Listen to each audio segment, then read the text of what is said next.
Muy bien, estamos en la tercera clase de Filosofía General, jornada vespertina con la Universidad Politécnica de Honduras. Jóvenes, esta semana no hay tareas. No hay tareas. Pero no significa que no van a hacer nada, porque tienen que estudiar. Recuerden que la próxima semana venimos al primer control de lectura. Y me acuerdo por cualquier cosa de que en el campus virtual no tienen todavía el texto. No lo tienen porque no lo he escaneado. El texto ya está escaneado completo, pero no se lo voy a escanear, no les voy a mandar todo el texto. Solamente les voy a compartir lo que van a estudiar ustedes. ¿Ok? Son varias paginitas. Son varias paginitas. Entonces, se los anticipo para que ustedes mejor puedan ir estudiando, porque son bastantes páginas, bastantes páginas. Se lo estoy diciendo con tiempo para que después no digan, uy, qué bastante páginas. Entonces ya vayan sabiendo ustedes, vayan sabiendo que son bastantes páginas que deben estudiar. No van a tener tarea, no hay que nos dio un montón de temas y no nos dio chance de estudiar. No. Ok. Aquí, semana 4 dice, leer el material que se encuentra en el campo virtual, páginas de las 6 a las 42. ¿Ok? O sea que hay que leer. Miren, hay que meterse en la cabeza y se lo dije ayer a las de la mañana. Filosofía es leer. Aquí no te metan, aquí, y que no están en la carrera. Te esperan en la carrera. Son libros tras libros, tras libros, tras libros. Y el invito a que den tiempo libre, un libro de leer. Esto es de leer y leer. Y entonces son de la página 6 a la 42 del libro Pensando en Filosofía. Este texto se lo dejaré en el campo virtual para que lo descarguen. Entonces yo se lo voy a subir muy gustosamente, con todo mi corazón. Se lo voy a subir ahí y ustedes van a poder trabajar. Solo déjenme ver una cosa. Porque quiero comprobar algo. Sí, el primer control de lectura, este primer control cuesta 20 puntos. Vale 20 puntos. El primer parcial, no olviden que el primer parcial vale 30 puntos. O el segundo parcial, 40 puntos. Y los últimos 30 puntos van para el tercer parcial. ¿Ok? Entonces, 10 puntos solo que ya ustedes enviaron su trabajo. ¿Ok? Me imagino. Entonces, si son 30 puntitos los que están en juego en el primer parcial, entonces, aquí la cuestión es esta. Estos 10 puntitos, si los transformamos en 100 puntos del primer parcial, más o menos este está costando como unos 20 fracciones, pongámoslo 27. Entonces, este más o menos le está costando a usted 63, digamos, pero vale más de 73. Más o menos. Es que el costo de este examen es caro. Es caro, porque solo son 10 de acumulativos y 30 de examen. Es decir, que hay que leer. Vale más de 60 puntos esa evaluación. Entonces, claro, repito, si lo transformamos, eso implica leer. Ya esta primera parte es más como lectura y más así de parte textual. Ya en la segundo parcial, ya más parte práctica, ¿ok? Por eso estoy viendo que las cuestiones van a ir cambiando, van a ir siendo diferentes, la temática va a ser muy diferente, ¿ok? En cada parcial. Bueno, entonces, solo quería probar es que aquí tengo 10 puntos, y eso me equivoqué, porque aquí no son 10 puntos, aquí son 20 puntos. Vamos a poner acá. Es que en el cuadro y de abajo sí están los 20 puntos. Ahora, miren, para hoy vamos a ver dos épocas. Época medieval. Bueno, si aprendieron el cuadrito que les dije, ¿verdad? Porque ya se lo voy a preguntar. Porque si se lo aprendieron y se lo aprendieron muy bien. Eso es para la patria.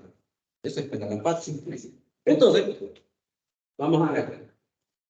¿Cómo se llama la segunda época? ¿Mm? Medieval. Época medieval. Pregunto, ¿de qué temas habla la época medieval? Y procuren no verlo. No, a mí no me importa que sean hipócritas, para que quieran limpiar el cuaderno. Ese rollo suyo, porque ustedes que van a salir como estudiantes mediocres. Lo que yo quiero ver es que han aprendido, lo que ya se saben. Pero lo que están entendiendo les estoy viendo. Allá ustedes si quieren engañarse solo, no es problema mío, no es rollo mío. Pero lo que sí yo quiero es que usted sea sincero consigo mismo, ¿verdad? Porque tramposos, si quiere ser tramposo, pues haga haciendo trampa, yo no lo voy a ver. Y como dicen, corazón cojo usted también, corazón usted no siente, ¿verdad? Pero como no es rollo mío, ahora lo importante es que es su educación, no la mía, porque yo ya estoy educado. Yo ya tengo formación. Ahora lo que estamos formándoles a ustedes para que tengan espíritu crítico y sean sinceros con ustedes mismos. Sean muy sinceros con ustedes mismos. Pónganse la pila. Yo no lo voy a obligar a leer para nada, ni que estuviéramos en el kindergarten. Entonces, pregunto, ¿cuáles son los temas sin ver cuadernos, sin ver libros, sin ver diapositivas, sin ver nada más que su cerebro? ¿Cuáles son los temas que se desarrollan en la época medieval? La fe. La fe. La fe y Dios. Dios, exactamente. Dios. Pregunto, ¿la época medieval es la época más pequeñita o la época más larga de toda la época filosófica?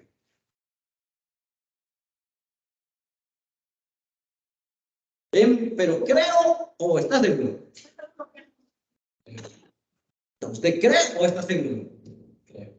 No, de creer no. Eso no, o está o no está, o sabe o no sabe. ¿Es la época más pequeña o la época más larga? ¿Quién sabe que es la época más larga? ¿Los demás qué dicen? ¿No qué? No es época, es pequeñita. Es larga. ¿Ah? Es larga. Es larga, dicen por ahí. Bueno, les comento, déjenme decirles que la época medieval es la época más larga que existe. Es la que lleva siglos tras siglos. ¿Ok? Siglos tras siglos. Ya vamos a ver un poquito, hoy vamos a entender una época medieval. Vamos a ver dos temas hoy. Que conste, hoy deberían de ser tres temas. Pero es mentira, no me doy para abarcar tanta cuestión. Y que conste que voy a desarrollar más relevante, más relevante. Hoy solo vamos a ver época medieval y época moderna, ¿ok? Esas dos épocas. Pero más que voy a desarrollar un poquito más va a ser época medieval. Personajes principales de la época medieval. Tomás de Aquino. Personajes principales. Agustín y Hipona. Agustín y Tomás. Y Tomás de Aquino. Tomás de Aquino. ¿Quién es el otro? Tomás de Aquino. Tomás de Aquino. Tomás de Aquino. Tomás de Aquino. Ok. No son los únicos. Hay una cantidad, obviamente la época más grande que hay. Tiene que existir cantidad de teólogos, cantidad de filósofos que existen en esta época. Pero lo que más van a resaltar de la época medieval es Agustín de Hipona y Tomás de Aquino. Pregunta, ¿de qué época o en qué época más o menos podemos decir que inicia la época medieval? ¿Qué siglos? El cristianismo. Sí, pero ¿qué siglo? Yo sé que cuando es el cristianismo, pero ¿qué siglo? Del siglo IV, licenciado. El siglo, Del 4 del al siglo 14. VI, creo. Del siglo VI en adelante. Sí, me parece que el siglo VI decía en el cuadro. El siglo Siglo IV, V. siglo VI. Ah, Siglo VI. siglo VI. ¿Por qué siglo VI? Creo que sería el siglo X. Siglo X. 16. Siglo V. Siglo XVI. 16. Del Siglo V. ¿Ah? Ah, póngase, entonces ahí lo voy a explotar también en explico. Vamos a ver. La moderna será a partir de 16, ya que está en obvio. Bueno, ¿en qué es que dice en el folleto cristianismo? Pero hay que meter el cristianismo dentro de toda la historia. ¿Dónde más o menos comienza a tomar de esto? Siglo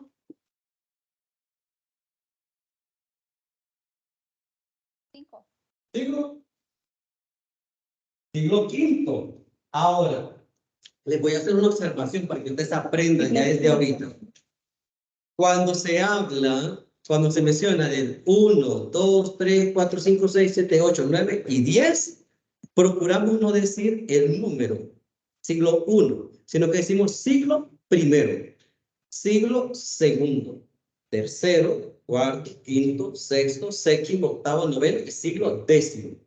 Ya después el siglo XI, siglo XII, siglo XIII, siglo XVIII, siglo XX, siglo XXI. Pero vamos a procurar decir los conceptos así como son. Siglo I, siglo IV, siglo VIII, siglo X. ¿Ok? Eso vamos a tratar de hacerlo. Entonces, la B en romano es 5. ¿Ok? Pero vamos a decir siglo V. Siglo V. A ver. Sí, siglo V. ¿Qué más decía el cuadrito que les pueda preguntar? ¿Qué más decía? ¿Recuerdan? ¿Qué más había ahí? Creo que eso era todo lo que parecía el cuadrito, ¿verdad? El Ok. tema principal. Bueno. No, ya el tema ya lo mencionamos. Aquí está. La fe y Dios. El tema de la fe y Dios. Eso ya está. Bueno. Ahora. ¿Qué estaba compartiendo aquí? No sé. Voy a compartir. Voy a compartirles ahora los temas de hoy. Y miren, esto es, prestenle mucha atención. Porque bastante. Y son bien interesantes los temas que vamos a ver. Ok. Tercera clase. Vamos a ver dos temas. ¿Ok? Porque no vamos a ver tercero. La época medieval. Ustedes pueden ver la imagen que no es decorativa, sino que todo lo que coloco tiene un sentido. Época moderna. Hay una gran diferencia entre esta época, entre esta imagen y esta otra imagen. Es muy diferente en lo que se desarrolla en esta época medieval y quiénes son los que van a predominar durante todo este siglo y los que van a predominar durante la época moderna, que es una etapa de transformación total. Así como, ¿cómo se llama la primera etapa de la filosofía? Sí. Época antigua. Exactamente. Entonces, época antigua. ¿Cómo se llama, dijimos, la segunda época? Creo que dejamos. La segunda, ¿cómo que se llama? Época Medieval. Época medieval, exactamente. Época medieval. ¿Cómo se llama la tercera etapa? La tercera época. Época moderna. Época moderna. Y la última. Moderna. Contemporánea. ¿Época qué? La última. Contemporánea. Contemporánea. En la nuestra. En la nuestra. Bueno. El salto que se dio de la época antigua con los presocráticos, los socráticos, Platón, Aristóteles, Sócrates y los presocráticos que son de los filósofos de la naturaleza o naturalistas, entonces se dio un salto, ¿ok? Se dio un salto. Ahora, el rollo es este. Todo cambia y todo pasa.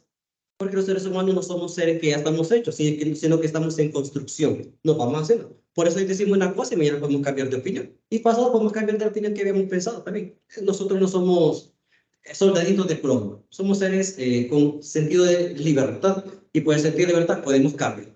Podemos buscar otras opciones. Entonces, tenemos las 4 etapas aquí. Pueden buscar en otros libros y van a encontrar muchas más subdivisiones. Pero en sentido general, manejemos esto. ¿Okay? Bueno, veamos también. En la época medieval, tenemos que la vestimenta es muy propia de la época, ¿verdad? Sobre todo, si el tema central va a ser la fe y va a ser Dios, lo que va a predominar aquí van a ser las religiones. ¿Okay? Religión. ¿Qué concepto? No está hablando del concepto de iglesia, sino religión. Ahora, necesito el espacio, por favor. Okay. Entonces, hablamos de religión. Porque iglesia viene de latín eclesia, que significa asamblea. ¿Ok? Viene asamblea. Entonces, eso es la asamblea, es la reunión. Pero la religión es mucho más porque abarca ritos, rituales, abarca reglas, normas, estructura, abarca jerarquía. Es decir, es un campo mucho más amplio, más grande. Ya iglesia en el sentido más de convivencia, más en sentido de comunidad, de las personas, ¿okay? Porque la iglesia no son los templos, la iglesia es ese sentido comunitario donde van muchas personas a adorar a un Dios, ¿ok? adorar a un Dios. El asunto es que en esta época medieval, si nos fijamos bien, tenemos propiamente, ¿verdad?, lo que es el cristianismo. Ahora, el cristianismo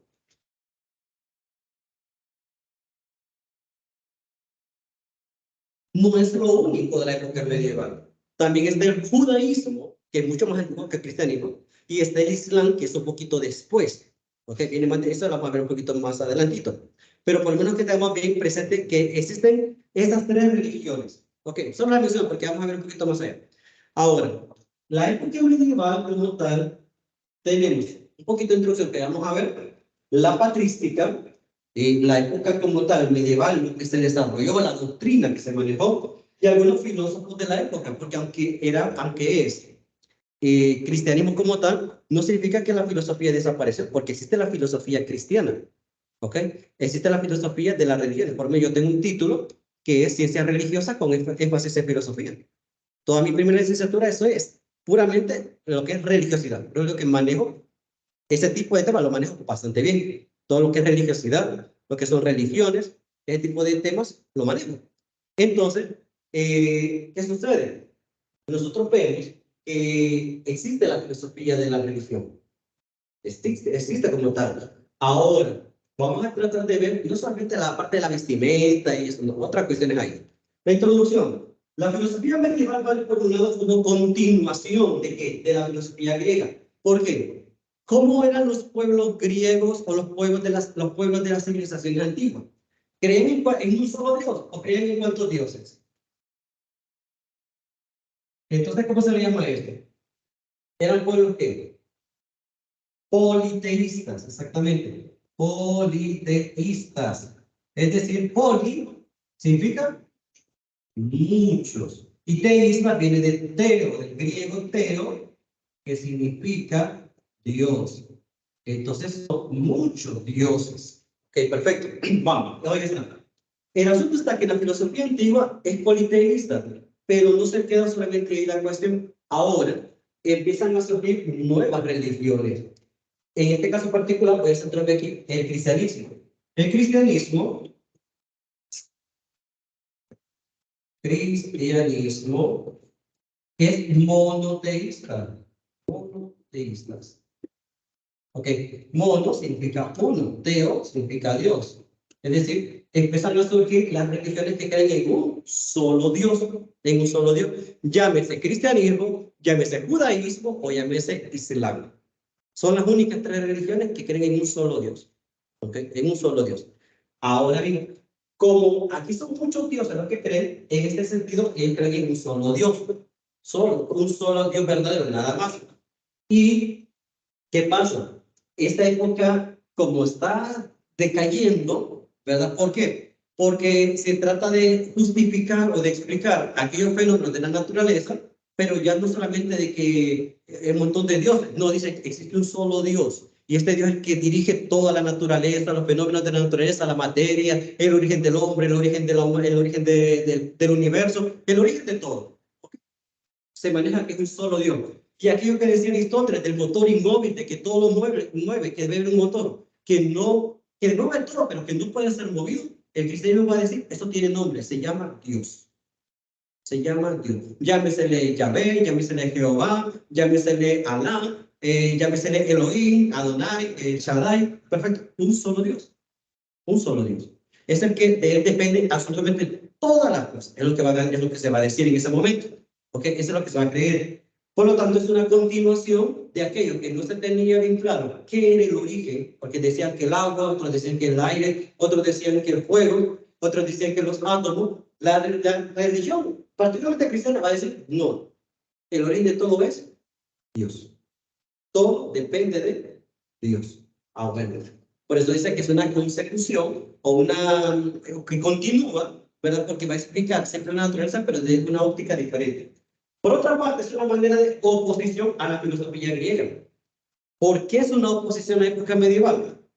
Porque en la época cristiana, cuando empieza el cristianismo, con Jesús de Nazaret y toda la cuestión, se cuestiona si verdaderamente la revelación que es una revelación que es divina, revelación divina, ok, pero esta revelación divina trata de explicar un fenómeno que supera la lógica humana, Entonces, ¿en qué sentido? Porque se empieza a cuestionar de dónde vienen todas las cosas. Bueno, ahí está. Pero se empieza a cuestionar también la relación que hay entre Dios y el hombre. Se cuestiona lo que se va a llamar historia de salvación. La historia de salvación narrada desde la liberación de Moisés al pueblo de Israel, ¿verdad? Del pueblo de Israel de Egipto. Ok, entonces se hace toda esa liberación, todo lo que es la parte mosaica, todo lo que tiene que ver con Moisés, la revelación que le da Dios en el monte Sinaí, el decálogo que le entrega Dios a Moisés, y que este decálogo el que va a ser dirigido, va a dirigir al pueblo, para que esto sea su pueblo y él sea su Dios. Perfecto, ya está bien. Historia de salvación, revelación divina. Entonces, la cuestión aquí se empieza a hacer como una indagación. ¿Cuál es la relación de Dios con el hombre? Porque nunca vamos a hacer lo que le explicaba a él, anacronismo. Pero no podemos hacer anacronismo, debemos buscar la época medieval con nuestro pensamiento moderno, con nuestro pensamiento actual, más innovador. Entonces, ¿cómo se relaciona Dios con el hombre en ese momento? El hombre está aquí en la tierra, pero Dios está en el cielo. Dios está en el cielo. ¿Ok? Pero también es que bueno, el Dios de los tiempos antiguos, al cual yo creo que sí, él es el Dios para mí, porque yo pertenezco a la iglesia. Pero él siempre ha sido Dios, nada lo puede cambiar, aunque quieran decir muchos viejos, y no sé cuántos quieran decir que no, pero creo que ese Dios nunca cambia. Siempre tiene esa relación con el hombre, porque entonces, ¿para qué el cristiano una sin relación con Dios? A través Sí, de lo la, que pasa de que la oración, eso es... a través, ¿Mande? a través de la oración Sí. hay una relación con Dios. Sí, lo que pasa es que hay una cuestión que ustedes están pensando con pensamiento actual. No me están hablando de la historia que pasó en aquel tiempo del pueblo de Israel. Ahora, eso es teología. Eso es teología. Lo digo porque también yo soy casi teólogo. Eso me han dado 4 clases para ser teólogo también. ¿Qué pasa? En el pueblo de Israel, y eso lo puede encontrar cualquier teólogo serio, y puede leer cualquier libro de teología serio también, no cualquier libro que hay por ahí. ¿Qué es lo que les voy a explicar? Que la concepción que había de Dios en el pueblo de Israel no se podía mezclar lo divino con lo terrenal. Por eso, en el caso del pueblo judío, si se fijan ustedes, no podían tener conexión o tener encuentro con nadie que no fuera del pueblo de Israel. ¿Por qué? Porque era un pueblo puro, elegido. Y si ellos hablaban, si no, entonces dirían, si no están de acuerdo con esto, estarían diciendo que Jesús es un mentiroso. ¿Por qué? Porque recuerden que cuando Jesús se acerca a la samaritana, la misma samaritana dice, ¿por qué tú me hablas a mí? Si tú eres judío y yo soy samaritana. Eso es la historia. Eso es lo que pasó. Y que esto es de Jesús. Hasta estoy hablando de mucho más antes, que ni siquiera pensaban hacer Jesús. Ni pensaban hacer Jesús. No había nacido todavía. Pero él está siguiendo la tradición judía. Es milenaria.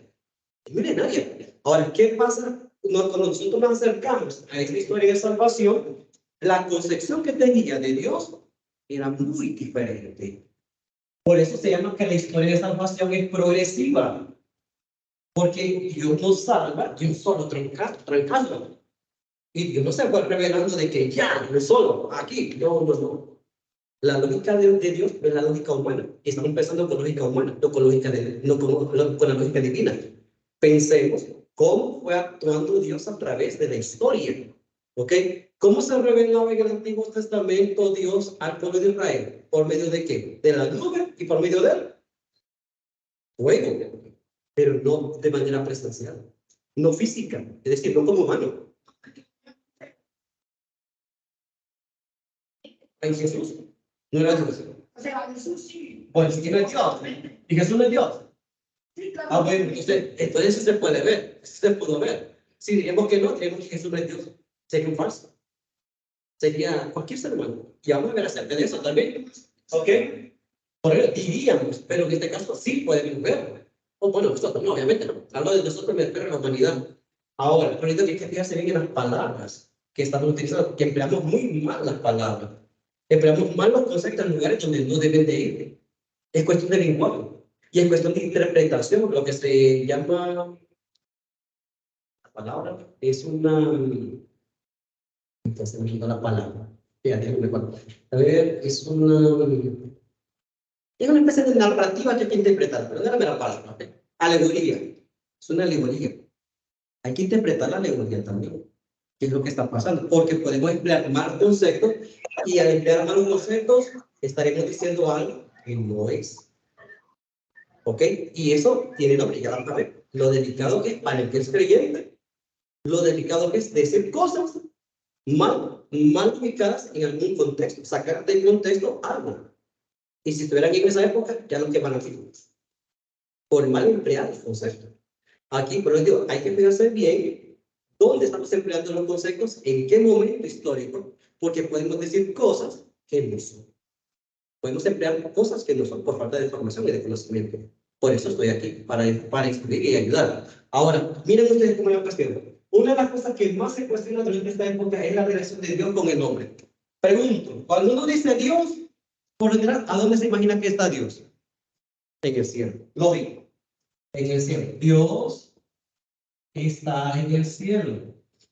¿Para dónde volteamos a ver nosotros la vista cuando queremos mencionar a Dios? No es Dios, ahí está. Hasta se siente como raro, ver hasta la parte de abajo se mira como que fuera el infierno, como que fuera el inframundo, lo de abajo. Infra es abajo del mundo. Pero nosotros, en Dios, ¿dónde está Dios? Por ejemplo, ¿dónde decimos? Dios mío, ayúdame. Nosotros vemos hacia arriba, porque nuestra concepción no es de ahorita, es antigua. La concepción de Dios era que Dios estaba en el cielo. Lógicamente, ¿dónde está el hombre? En la Está tierra. en la tierra. Exactamente, está en la tierra. Esta era la concepción de este momento histórico del pueblo de Israel. Dios estaba allá. Por eso, en la Biblia, eso cuando menciona del subir a la montaña, no es solamente cosa, no, tiene su significado muy fuerte también. Subir a la montaña. ¿Quiénes suben a la montaña? Moisés subió a la montaña. Y eran lugares altos. Jesús mismo sube a la montaña a orar. Ok, el subir, ¿por qué se sube a la montaña y no se hace aquí directamente? Porque recuerden que en este tiempo, en la parte bíblica, los mismos biblistas lo mencionan, el hecho de que la Biblia es una representación de que mientras más alto, más cerca está del cielo. Esa era la concepción, por eso tenían que subir a la montaña, porque mientras más alto estaba, más cerca estaba de la montaña, ¿verdad? El ser humano que salía al cielo. Por eso subían a la montaña, si no se hubieran quedado en cualquier parte. Ahora bien, se sube a la montaña, entonces para estar más cerca del cielo. Significa de que aquí hay una línea divisoria entre Dios y el hombre. Dios se ha manifestado, pero a través de fenómenos de la naturaleza, el viento, la suave brisa, cuando se le aparece ¿qué? No, en el Antiguo Testamento se le aparece una suave brisa, dice Elías. ¿O quién es? No sé. A alguien se le apareció, dice que apareció un tren, y un terremoto, no sé qué cosa, y después apareció una suave brisa y le dio miedo, se tiró al suelo porque no quería ver el rostro de Dios, porque sabía que se iba a morir. Entonces él cubrió su rostro para no verlo en el rostro, pero sí le escuchó. Entonces, esos fenómenos de la naturaleza, así fue como Dios se valía para poder manifestar su presencia, es decir, revelar su presencia. Es una epifanía, es una manifestación lo que está pasando en ese momento. Pero esos fenómenos de la naturaleza no se podía mostrar directamente. Por eso, en el arca de la alianza se construían los templos. Recuerden que el arca de la alianza era movible, se caminaba con el arca de la alianza, se hacían peregrinaciones con el arca de la alianza y se tenía un tabernáculo, un lugar sagrado donde se depositaba el arca de la alianza, donde se supone que contenía los 10 mandamientos, o el decálogo. Eso los 10 mandamientos también hay que meter un poquito de raíz cuadrada, porque eso también tiene su propia explicación, pero no me meteré a eso. Ahora, la cuestión es que se supone que ahí estaban, ¿verdad? Que eran las piedras sagradas. Era el lugar donde estaba la ley. Era la ley de Dios que estaba ahí. Por eso, solamente los sumos sacerdotes podían entrar a esos espacios para poderse comunicar. Que ni siquiera el nombre de Dios podían decirlo. Ni siquiera, porque también esa es otra explicación teológica que tampoco me meteré eso. Pero ellos tenían que entrar una vez, por lo menos al año, entrar y hablarle a Dios con su propio lenguaje. ¿Qué lengua se manejaban? Arameo, hebreo. Griego se va a hasta mucho tiempo después. O sea, en el primero es arameo y hebreo, creo que se va a manejar. Ahora, el asunto está aquí que el sumo sacerdote entraba. No podía entrar cualquier persona. Solamente el sumo sacerdote. De ahí nadie más podía entrar. Era quien estaba delegado por parte de la misma tribu de Elí, que ellos habían sido elegidos para poder ser los sumos sacerdotes, hombres apartados de todas las demás tribus de Israel o de la confederación de las tribus. Ahora bien, como no se podía, solamente a través de signos se podía comunicar Dios, no de manera presencial, Dios estaba arriba y el hombre estaba abajo. No había comunicación directa. No había comunicación directa. ¿Ok? Lo único que podía pasar eso era la oración. Era lo único. Nada más. Y ahí lo demás eran puras epifanías. Puras epifanías, manifestaciones de Dios por medio de cosas naturales. Lo que está en polémica aquí, en este momento histórico, es cómo se relaciona Dios con el hombre. Como un Dios distante. Era un Dios distante. Dios no estaba en la tierra. No caminaba en la tierra. Pero eso tiene su lógica. ¿Por qué creen ustedes?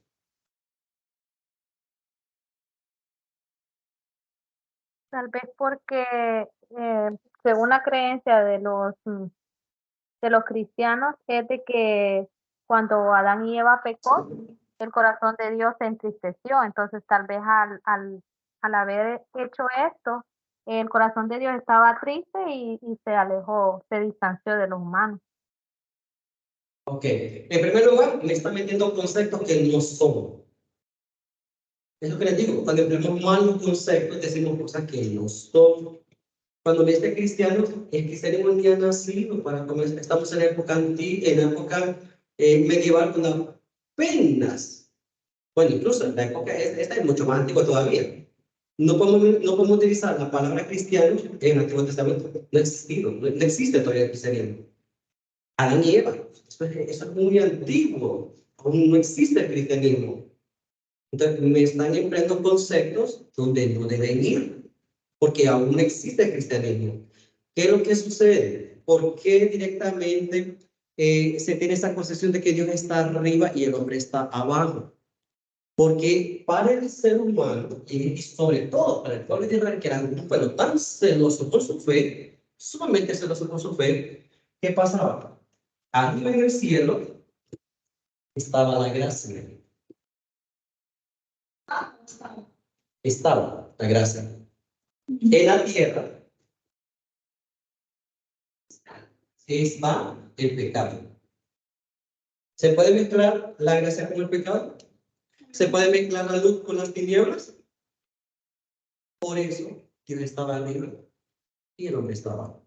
Porque Dios, lo divino, no se puede mezclar con el pecado. Y toda esta parte humana terrenal, vuelvo a repetir, está en la concepción judía. No tenía un pensamiento serio. El pensamiento serio no me interesa, o sea, es el rollo serio. Lo que estoy contando es lo que pasó en ese momento. Lo que sucedió en ese momento. En ese instante, no podía, eso era ilógico para el pueblo de Israel, que Dios se mezclara con el pecado. No podía, es que Dios es divino, es gracia, es pureza. Y el ser humano, este mundo, es que esto es limitado, esto es finito, esto es materia. Aquí hay influencia platónica, aquí hay influencia aristotélica, aquí hay influencia filosófica. Porque ¿cómo se llama eso? Dualidad. Dualidad. Dúo son dos posturas. Son dos posturas que se contradicen. Cielo, infierno, bien y mal. blanco, negro. Son dualidades. Entonces, claro, no podía, en la mente de Dios no cabía de que Dios pudiera bajar a la tierra. Si Dios es divino, es eterno, es amor puro.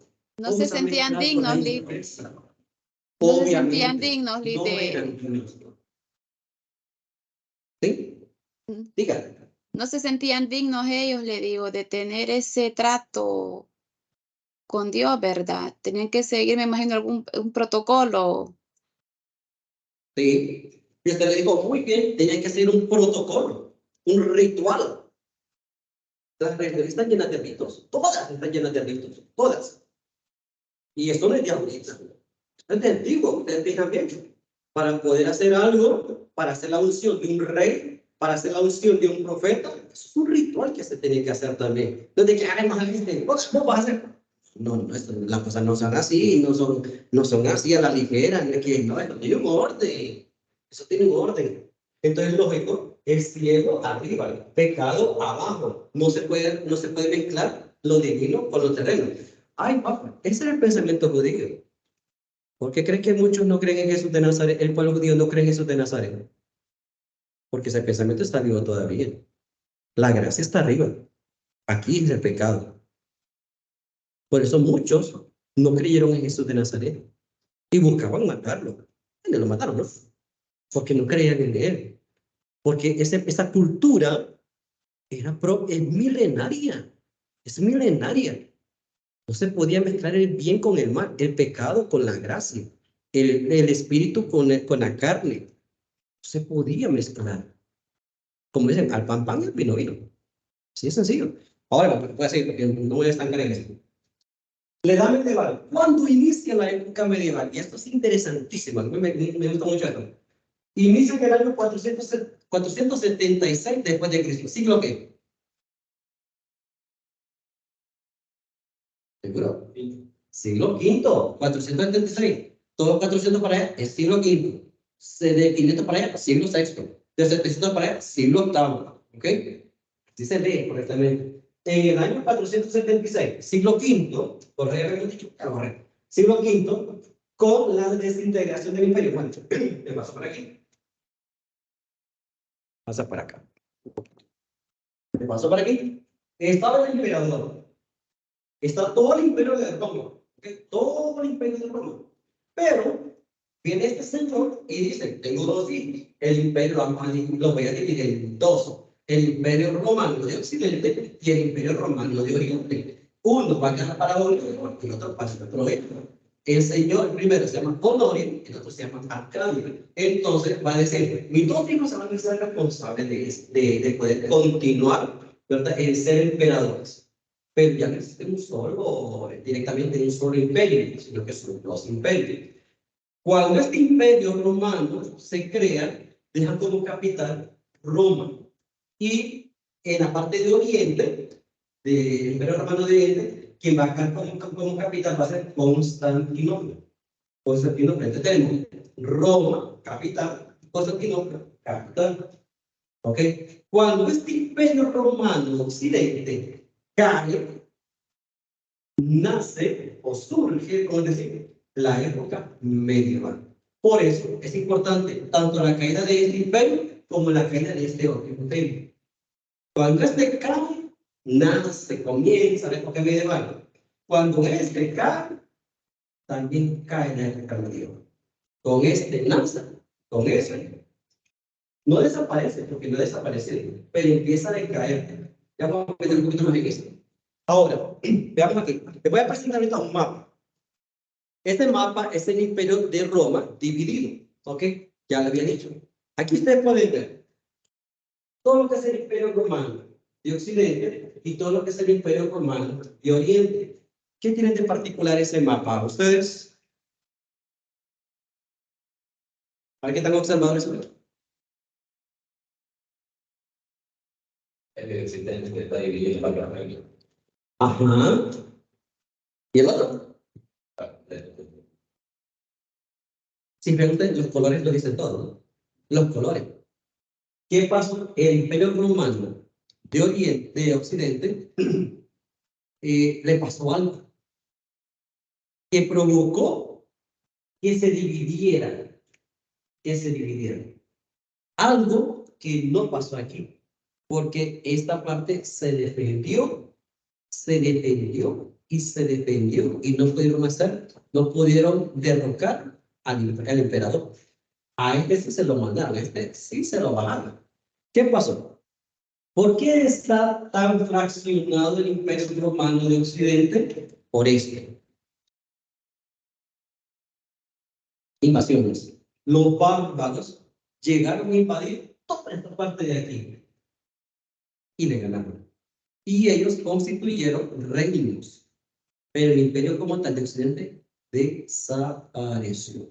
Cuando el último emperador Rómulo Augusto, entonces se terminó. Pero el imperio romano de Oriente era vivo todavía y muy fuerte, muy fuerte. Ahora mismo, ellos derrotaron. ¿Qué pasó? ¿Cuándo empieza a caer la época medieval? ¿Cuándo empieza a ir desapareciendo la época medieval para abrirse una nueva época? En el siglo XV. ¿Qué pasó en el siglo XV? Volvieron a llegar las invasiones y allí sí se fregaron. Los invadieron. Hasta ahí nomás empezó a llegar. No llegaron, hasta ahí nomás llegó el Imperio Romano de Oriente. Eso lo puse ahí porque después les voy a decir, recuerden el mapita que les puse. Fíjense bien en ese mapa, que después les voy a recordar un poquito qué fue lo que pasó. Así llegó el fin del Imperio Bizantino, porque este Imperio Romano de Oriente conocido como el Imperio Bizantino. Entonces, cuando ustedes escuchen el Imperio Romano de Oriente, es el mismo Imperio Bizantino. O se escucha el Imperio Bizantino, ya se sabe que es el mismo Imperio Romano de Oriente. Bueno, hasta ahí digamos el mapita.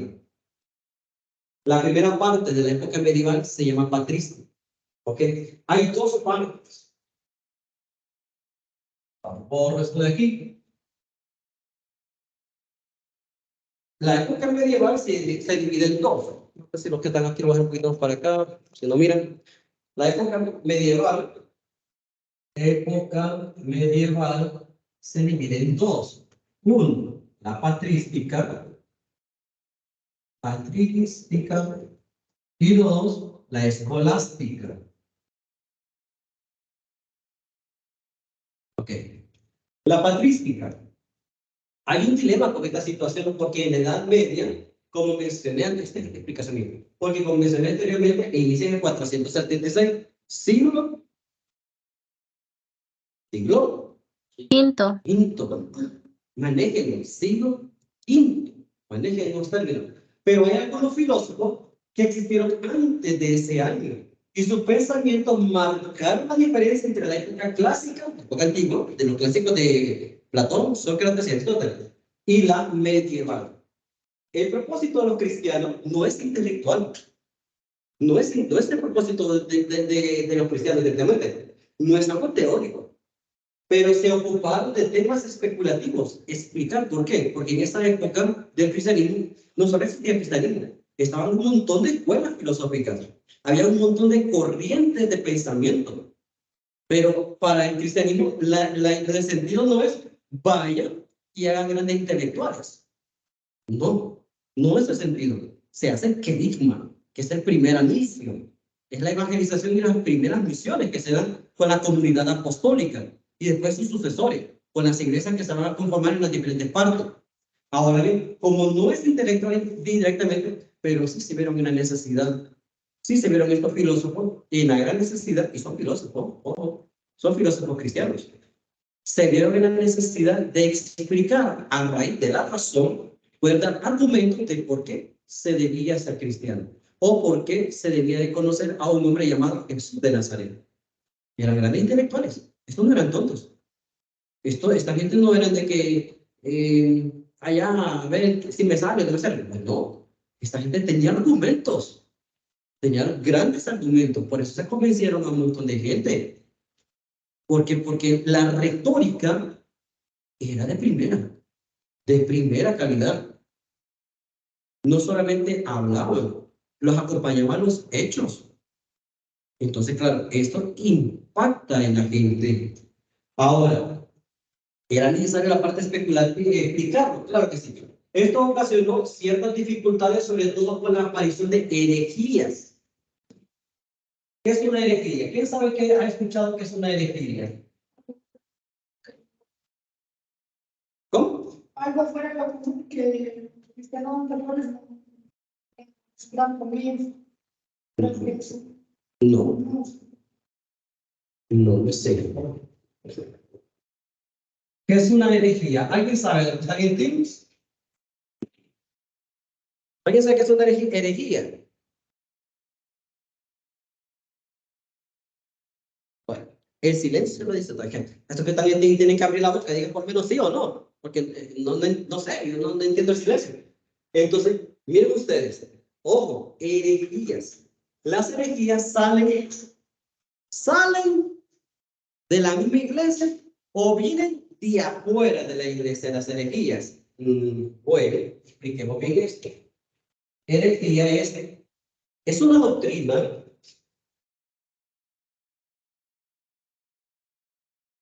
¿cómo podemos decir para debe entender? Es una doctrina que se ha cambiado. Una doctrina que se ha cambiado. Dentro del cristianismo hay temas que son bien delicados, muy delicados, y que eso le puede cambiar la historia de la gente, de los pueblos, para comprender si el hecho de haber elegido a un hombre llamado Jesús de Nazaret o no vale la pena o no vale la pena. ¿Por qué? ¿En qué sentido? Las herejías era como contradecir, y que no tanto contradecir, sino que era una teoría, para darme a entender, era una teoría doctrinal que estaba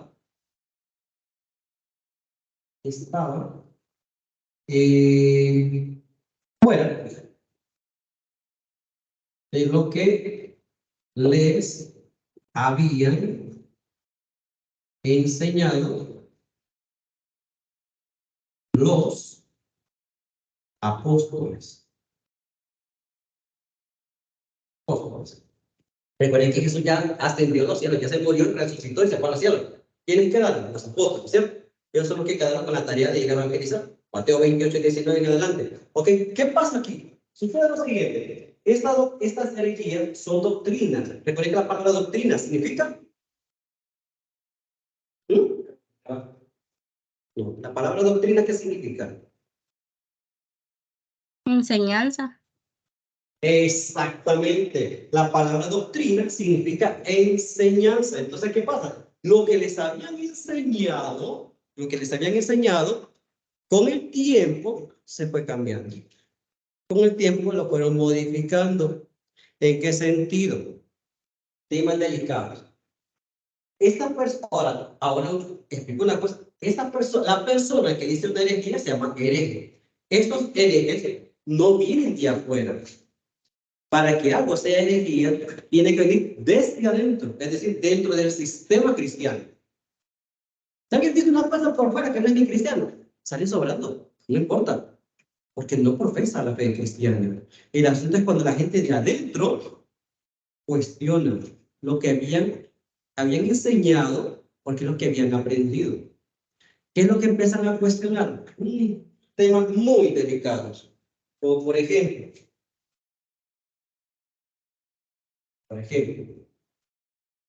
¿quién murió en la cruz? ¿Dios o el hombre? Se empieza a cuestionar. ¿Por qué? Recuerden que esa concepción que se había mantenido de que lo puro es espíritu, la carne, que es pecado, no se podía mezclar, ¿verdad? No se podía mezclar en ese momento. Cuando Jesús de Nazaret nace, se cree que es un gran profeta. Y muchos llegaron a creer, como en el caso de los apóstoles, que era el Hijo de Dios. O sea, que Dios, por eso lo mataron a él. No porque hablara de un reino, porque él mismo, ¿verdad? Él mismo se va ¿quién le puede ir a pronunciar también no abiertamente de que es el Hijo de Dios o que Él es Dios? Aunque en el Sanedrín así lo dicen abiertamente, ¿no? Este se declara Hijo de Dios. ¿Ok? Eso lo pueden encontrar en los 4 evangelios. Ahora, ¿qué sucede aquí? La cuestión es que se cuestiona. Dice que Jesús es verdadero Dios y es verdadero hombre. El asunto está que empiezan a surgir dentro de la misma iglesia obispos, monjas, monjes, porque aclaremos una cosa también. Cuando iniciamos con todo este rollo, hablamos de cristianos, aquí no estamos hablando de católicos ni de protestantes, porque el nombre no es evangélico, el nombre es protestante, ¿ok? Ese es el verdadero nombre. Hablamos de la reforma protestante. Porque mucha gente dice evangélicos, sí, está bien, también por aquí gente de la regalada, pero el nombre original es protestante. Y ahí no hay que inventarlo, que eso ya está dado. Aquí no estamos hablando de católicos, estamos hablando de protestantes. Hablamos de una religión que se llama cristiana. ¿Ok? Se llama cristiano. Ahora, ¿qué sucede? Dentro del mismo cristianismo, los que estaban dirigiendo eran los episcopos, es decir, los obispos, eran los que dirigían, los cardenales, eran los que dirigían toda la parte religiosa del cristianismo, eran los que estaban al frente de la iglesia. ¿Qué pasó? Esas herejías surgieron de ahí mismo. Hubo obispos, sacerdotes, monjas y monjes que cuestionaron ese sentido de quién era Jesús. Entonces dicen, no puede morir Dios en una cruz. ¿Cómo va a morir Dios en una cruz? Puede ser, porque Dios muere. Y si Dios muere, no puede ser Dios. La lógica humana es lo que le dice a uno, ¿no? Dios no puede morir, porque si no, no sería Dios. Entonces ellos se empezaron a cuestionar, este grupo de personas, o muchas personas empezaron a cuestionar en ese momento, si Jesús es Dios, ¿quién murió entonces en la cruz? El hombre, pero Dios no. Ay, el rollo está más delicado todavía. Si quien murió en la cruz fue Jesús de Nazaret, pero solo la parte humana, pero no la parte divina, y el sacrificio entonces, el sacrificio humano no vale para cargar con todo el peso de toda una historia de salvación. Se necesita un poder más grande, que es el poder divino, que sea el mismo Dios que creó, que hizo a su criatura, el que puede salvar a su misma criatura. Una criatura no puede salvar a otra criatura. No tiene el poder para hacerlo. Entonces, si solamente murió el hombre en la cruz, no puede haber salvación.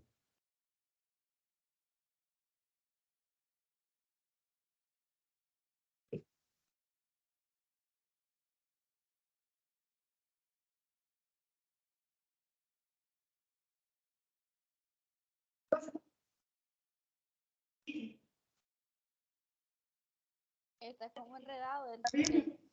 Entonces Dios eligió a Jesús para que él viniera a morir por el Calvario. Y obviamente eso es un castigo de los romanos aplicaban, los judíos aplicaban para aquel que hacía cosas malas, pero en realidad Dios, Jesús, le enseñaba lo bueno. Entonces, para mí, Dios, que el espíritu, o sea, nuestra alma, digamos, nunca muere, sino porque se va con Dios. Sí, pero aquí estamos hablando de el alma de cualquier ser humano, no importa. No, Es de- estoy hablando de es- alma de es- Jesucristo. Es que ese es el rollo. Si no murió, ¿quién salvó entonces? Que sí, o sea, sí murió, pero resucitó al tercer día. Es que ese es el problema. Dios puede morir. Es que No, sí, Dios, no es bueno. no, Liz. Mire, como él, pero la diferencia es que nosotros, digamos, somos, bueno, Dios, Jesús, fue creado por obra y gracia del Espíritu Santo. No fue creación, digamos, ya no, como humanamente, ¿verdad? Entonces me imagino que ahí es algo ya que por eso es algo especial. Y él resucitó al tercer día. O sea, su espíritu subió al cielo. ¿Se dan cuenta lo delicado que es explicar algo? Y por eso se metieron en el rollo en ese momento. Quienes defendían una postura y quienes defendían otra postura. ¿Por qué? Porque estamos metiéndonos en un asunto trascendental. Al hablar de Dios, no nos referimos a explicar que mataron a un hombre y ya estuvo, ¿no? El asunto está es quién murió en una cruz. Así fue como surgieron esas herejías, porque era la necesidad de tener claro a quién seguían. Tener claro a quién seguían. Porque usted cree que los judíos estaban equivocados. ¿Creen que Moisés se equivocó? Abraham se equivocó, Isaac se equivocó, Jacob se equivocó. Y ahí todos los demás profetas, mayores o menores, se equivocaron entonces. Pondríamos en tela de duda entonces ese montón de cosas que pasó. Es muy delicado. Por eso esos temas, y que conste, solo estoy hablando de un tema, y que conste, solo estoy poniendo en lo que dijeron algunos de ellos en duda. Bueno, si murió el hombre, ¿y si murió Dios? Eh, Es que ese es el asunto. Si Dios no puede morir, entonces ¿quién nos salvó? Otro hombre. Dice la Biblia, maldito el hombre que confía en otro hombre. Si solamente fue un hombre el que murió, pero Dios no puede morir en la cruz porque es divino y es lo que quiera. Entonces, y más todavía, ¿de qué siga? Más todavía, si quieren dividir lo humano con lo divino, en Jesús les comento que ustedes no son cristianos. Ustedes son platónicos. Porque solo Platón divide el cuerpo y el alma, lo humano y lo divino. Si quieren dividir esto en Jesús de Nazaret, están reventados en cristianismo. No son cristianos, serán cualquier cosa menos cristianos. Y esto sí es muy grave para aquellas personas que profesan a Cristo. Y si quieren dividir lo humano con lo divino, les cuento, ustedes no son cristianos, ustedes son seguidores de Platón. Tengan cuidado con lo que van a decir. porque Si quieren dividir. ¿Ah? según la Biblia está escrito de que Jesús no fue concebido en pecado, porque como María no estuvo con José, sino que fue un ángel el que, según la Biblia, Y él fue creado por puso obra y a gracia del Jesús. Espíritu Santo. Exacto, entonces él realmente no fue concebido en pecado. Entonces pienso yo que por eso él Eso es está bien. divino y es humano. Y es Y él humano murió porque él por el está perdón de creado. murió por el perdón de nuestros pecados, ¿verdad? Entonces, como que murió el pecado, pero en sí fue el pecado, no Jesús. No sé. Es que en eso estamos claros, nadie lo discute. Eso no es que eso no es un problema. El problema es el valor del sacrificio. Hay una parte que es muy buena y muy teológica también, incluso uno puede pensar en la película, esta Mel Gibson, ¿cómo se llama? La Pasión. Sí, la Pasión de Cristo. Hay una frase que es, hay gente que mira la película y no le pone mucha atención. Hay una frase que es bien interesante. Cuando Satanás se le aparece a Jesús de Nazaret, en la película, se le aparece en el huerto de los olivos, en la película. Y se mira que Jesús está mal. Muchos biblistas dicen que allí comenzó la agonía de Jesús. Muy mal. Él sabe que lo van a matar. En ese momento ya sabe quién es. Ya sabe quién es. Antes no sabía quién era. Ojo, y con eso no vamos a meter a red, pero por lo menos que sepamos. Pero digo, hay muchas cosas que tenemos que formarnos. Ahora, el asunto está en allí, cuando Satanás se le aparece a Jesús, hay una conversación. Aparentemente hay una conversación. Aparentemente hay una conversación. Que hay palabras que está diciendo Satanás y otra frase que está diciendo Jesús. Aparentemente, cuando estoy en una conversación, pareciera que hay una conversación. Pero Jesús está en oración. Él se retira de sus discípulos y se va a orar. Satanás, la imagen de Satanás aparece allí y está bien montada, bien hecha. Y hay una frase que dice Satanás ahí: ¿quién eres? ¿Quién es tu padre? O sea, él está cuestionando. No está cuestionando a Jesús directamente así, sino que está, la película está bien montada. Y dice, él hace el interrogatorio que no tiene respuesta por Jesús. ¿Y qué es? Padre, si es posible, aparta de mí este cáliz. ¿Quién eres? ¿Quién es tu padre? Parecería que no lo conociera. ¿Quién es? Ya lo había tentado en el desierto. Ojo, pareciera que no supiera o no está seguro Satanás de quién es. Y todavía más, cuando Satanás se da cuenta de que Jesús es el Mesías o el Hijo de Dios, y le dice, nadie puede cargar con todo el peso del mundo. Nadie puede cargar con todo el peso del mundo. Ahí, si vean ustedes, está hablando de la humanidad de Jesús. Un humano no puede cargar con todo el peso del mundo. No puede. Está cuestionando, pero les digo, la película está bien montada, está bien hecha. Y ahí aún no lo cuestiona. Entonces, si está cuestionando, nadie puede llevar, entonces, ¿quién eres tú? Tú sí puedes. Tú sí puedes llevar el peso del mundo. Entonces, ¿quién eres? Cuando uno va a ver la película, pongan atención a esa partecita. Es muy rápida, pero no está puesto solo por ponerse ahí. Eso hay que prestar mucha atención. Pero bueno, vamos a entrar en esto. Sigo con esto. Las herejías salen de adentro, se cuestionan un montón de cosas, un montón de cosas. Si Jesús es hombre, si Jesús es Dios, si la Virgen María tuvo más hijos o no tuvo más hijos, si es la madre de Jesús o la madre de Dios, que si hay confesiones, no puede haber confesiones, ¿de qué más? A ver. Bueno, hay un montón de cuestiones, de temas que se dieron en ese momento histórico, y como lo que decían, esas cosas venían de adentro de la iglesia, no de afuera, porque eso era lo de mi caso. Si hubiera venido de afuera, se ignora. El problema venía de adentro. Ahora, el asunto está, como viene de adentro, para evitar que la gente se confundiera, porque recuerden que Jesús no le dijo, vaya, Pedrito, llévate el evangelio de Juan. Y vos, Juan, llévate el evangelio de Pedro para que te animes y para que le diga capítulo 4 del evangelio de Pedro, o el evangelio de Juan, o el evangelio. No existían, por favor, no existían. Los libros del Nuevo Testamento en ese momento no existían. Cuando los apóstoles van a evangelizar, después de que Jesús se murió, hicieron querigma, lo que ya mencionaba yo. La evangelización se hizo de boca, se hizo de forma oral. Esa fue la primera evangelización que se hizo, el querigma, el primer anuncio. ¿Qué significa querigma? El primer anuncio. Entonces, ¿qué pasa?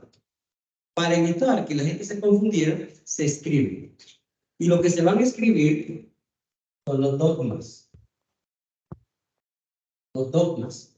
¿Qué son los dogmas? Los dogmas son verdades de fe que se creen y no se cuestionan. Son verdades de fe que se creen y no se cuestionan. Dice el texto como tal, y lo voy a citar así, aquel que se niega a creer, por lo menos esta parte, de que Jesús es el Hijo de Dios, sea anatema. ¿Qué significa la palabra anatema? Significa maldito. Aquel que se niega a creer, sea anatema, sea maldito. Eso dice los escritos. Para que vean hasta dónde llegó la temática de los dogmas. El que quería ser creyente tenía que creer en los dogmas. Y vuelvo a repetir, aquí no estoy hablando de católico ni nada por el estilo. Es que existía solamente una sola religión cristiana. Eso dependerá mucho de esa cuestión de la división que se va a dar. Aquí eran dogmas. Y se hicieron para aclararle a la gente en lo que debía de creer y en lo que no debía de creer. Recuerden que las iglesias, la religión, son instituciones. Por eso tienen personalidad jurídica. ¿Okay? Tienen personalidad porque tienen que ser legales. Si no, será cualquier cosa menos una religión formal, seria. Entonces, todas las instituciones tienen sus propias reglas, tienen sus propias leyes. Entonces, entre las reglas y leyes que tiene el cristianismo están los dogmas. Se cree que Jesús es verdadero Dios y el verdadero hombre. Y el que niegue eso sea anatema. El que se niega a creer eso sea anatema. Maldito. Sea maldito. Miren ustedes. Es que esta gente andaba por las orillas, pues esta gente era, o eso es. ¿Y qué cosa? Que no me estoy metiendo un montón de temas que no sé cuánto hay, que me estoy colando un montón de temas. Sigo. La fuente filosófica de la patrística. Los padres de la iglesia no tienen un sistema definido y riguroso. ¿Verdad? Esa es la patrística. Patrística viene de pater, pater significa padres. ¿Okay? Es así comienza el cristianismo, con la patrística, con los padres de la iglesia. Quien quiera saber qué es el verdadero cristianismo, tiene que leerse la patrística. Tiene que saber, porque ahí está el origen del cristianismo. Ahí comienza todo lo que es la comunidad apostólica, las iglesias, la fundación. Quien no se lee la patrística, todavía no sabe muy bien lo que está metido. Conocerá lo poquito que le han contado, pero no conoce la patrística, no sabe quién es el Espíritu Santo, sabe que lo mencionamos, que es la tercera persona de la Trinidad, pero todavía no conoce mucho del misterio que le contamos todavía, por saber de esto. Los padres, la patrística, los padres de la iglesia, estos son, así comienza el cristianismo, así comienza la religión cristiana. Los padres de la iglesia no tienen un sistema definido y riguroso, toman el pensamiento helénico. ¿Qué son los helénicos? Griegos. Los griegos son los helénicos. Toman elementos que necesitan para poder evangelizar. Por eso San Pablo me lo cuenta también. Cuando fue a visitar a los griegos, recuerden que San Pablo fue el que rompe los esquemas, porque como todo estaba en el casquito, el pueblo de Israel, la salvación para el pueblo de Israel, y con Jesús de Nazaret también. Y los apóstoles aquí, porque tenían muy bien esa convicción de la alianza y cómo se miraba, cómo se concretaba la alianza. ¿Con qué se concretaba la alianza? Porque los varones tenían que ser circuncidados. Por eso hay una polémica con San Pablo. Recuerden que San Pablo no era parte de los 12, él vino hasta después. ¿Okay? A la relación con él, o a esa epifanía que tiene San Pablo con Jesús de Nazaret, va a ser mucho tiempo después. ¿Okay? Ahora el rollo está, San Pablo va a empezar a evangelizar, no a los que están aquí, a los paganos. Pagano no solamente se tenía la posesión como lo menciona mucha gente, pagano le dicen como una persona pecadora, ¿no? ¿Qué pagano? ¿Qué vida más pagana la tuya? Una vida pecadora. Bueno, les comento que en ese momento histórico pagano se le llamaba, si es el territorio de Israel, a todos estos pueblos que están por aquí, paganos es aquel pueblo que está más allá del pueblo, paganos, los que están más allá del territorio. Entonces, todo esto era pagano, porque estaban fuera del territorio. Y estos que estaban fuera del territorio no eran parte del pueblo elegido por Dios. Estos eran del pueblo elegido por Dios, el pueblo de Israel. Por eso eran bien celosos por su fe. Y no se podían mezclar con cualquier persona. No podían hablar de cualquier persona. Por eso Jesús, cuando empieza a contar la famosa parábola de aquel hombre que fue herido y le robaron, y que pasó un sacerdote y pasó un levita, judíos, pero después pasó el samaritano.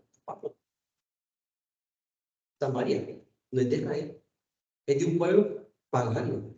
Él está contando, por eso Jesús cayó tan mal al pueblo de los judíos, porque ni siquiera un sumo sacerdote, ni siquiera un levita, son gente del pueblo de Israel. Fue un samaritano, un extranjero que se compadeció. Por eso el relato que está contando a los que están allí no les simpatiza. Porque no está poniendo en comparación a alguien del pueblo que se compadeció, sino a un extranjero, a un pagano. El pagano tuvo misericordia, no los del mismo pueblo. Por eso, la manera como lo habla él, hay que poner atención también. Eso es para otra cosa. Pero, la cuestión está, estos son paganos. Ahora, San Pablo va a evangelizar a los paganos. Para que le pudieran entender, si usted de Canadá iba a venir a Honduras a evangelizar, ¿qué debería aprender antes de venir a Honduras? Por lo mínimo que debería de aprender. Hablar Para venir a español. evangelizar a Honduras. ¿Ah? Hablar español. Claro. el idioma. Si usted es de Canadá y no sabe nada de español, va a estar como el mudito. ¿Va?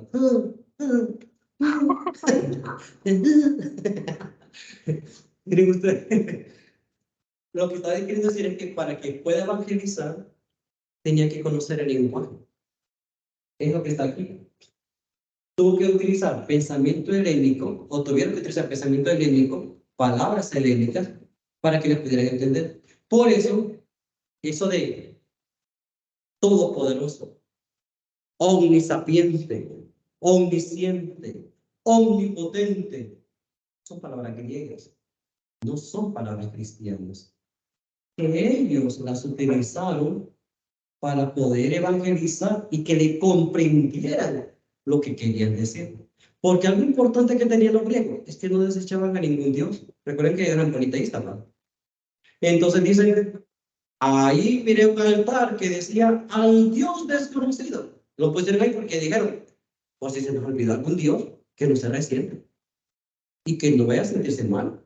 Pero la pregunta aquí es, si los griegos tenían esas palabras omnipotente, omnisciente, omnipresente, ¿a quién realmente ellos atribuían esas palabras? ¿A quién no? ¿A quién? ¿Quién? Todas las divinidades que tenían, que eran muchas. Solo recordemos todos los dioses del Olimpo.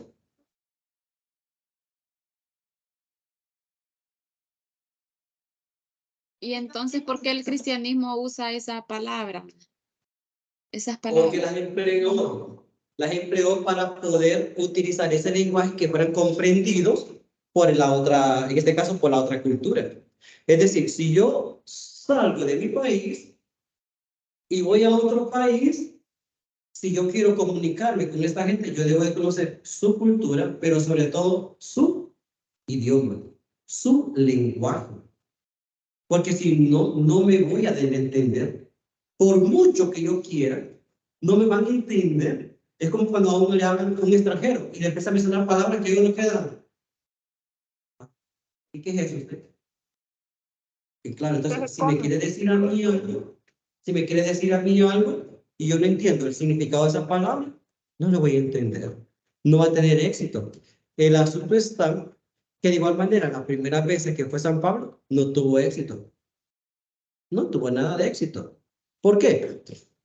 Se maravillaron. Incluso por eso a San Pablo y a nuestro Bartolomé, creo que se me equivoco, creo, usted puede decir, que fueron a evangelizar y decían que eran dioses y los querían tratar como dioses. Y estos dijeron, un momentito ahí, nosotros no somos ningún dios, ningún dios de los Olimpos, no somos ninguno de ellos, somos seres humanos aquí como cualquiera de ustedes. ¿Por qué? Porque ellos tenían esa concepción abierta de los dioses. Entonces, claro, en el rito San Pablo empieza a hablar de un hombre llamado Jesús de Nazaret que sana, que que le quita la lepra a la gente, de que le devuelve la vista, que si no caminaba ahora camina. Milagros. Entonces, es decir, si este viene a decir un nuevo Dios y me va a hacer todo eso, yo voy a creer en ese nuevo Dios.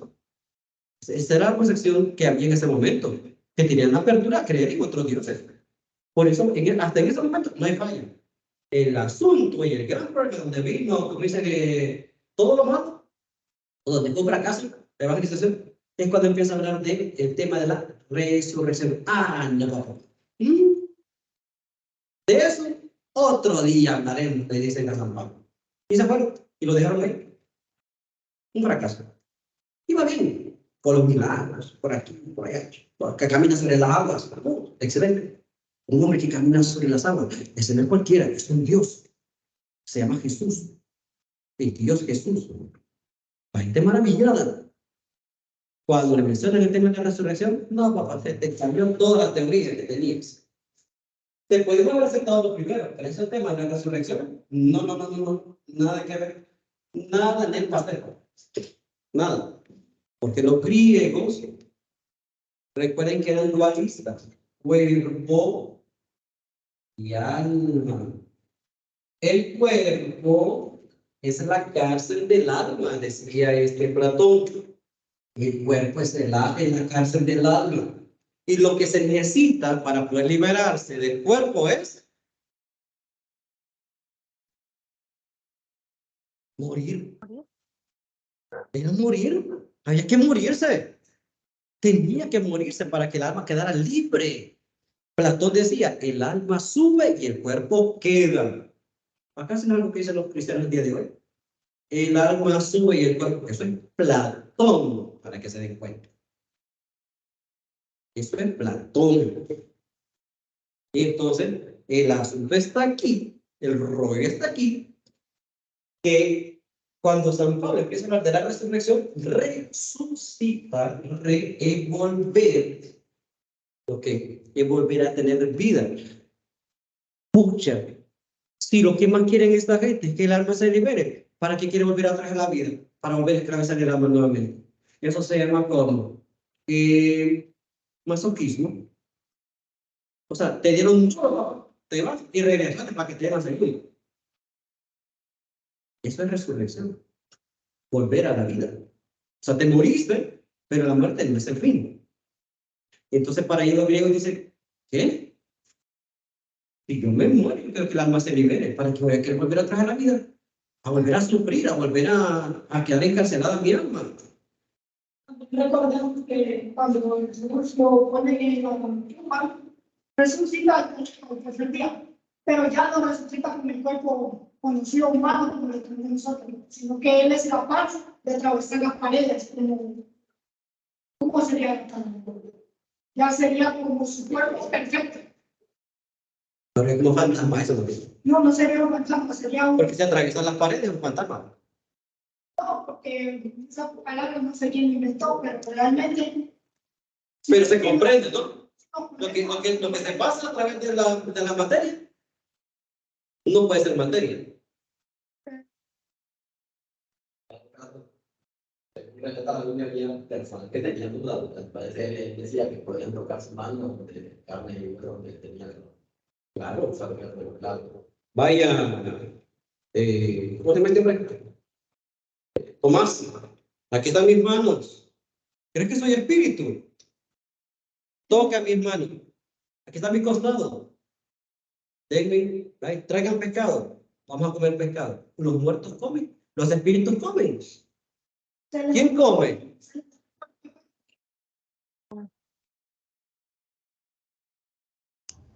Los vivos. Porque después de poder desgracia. Ajá.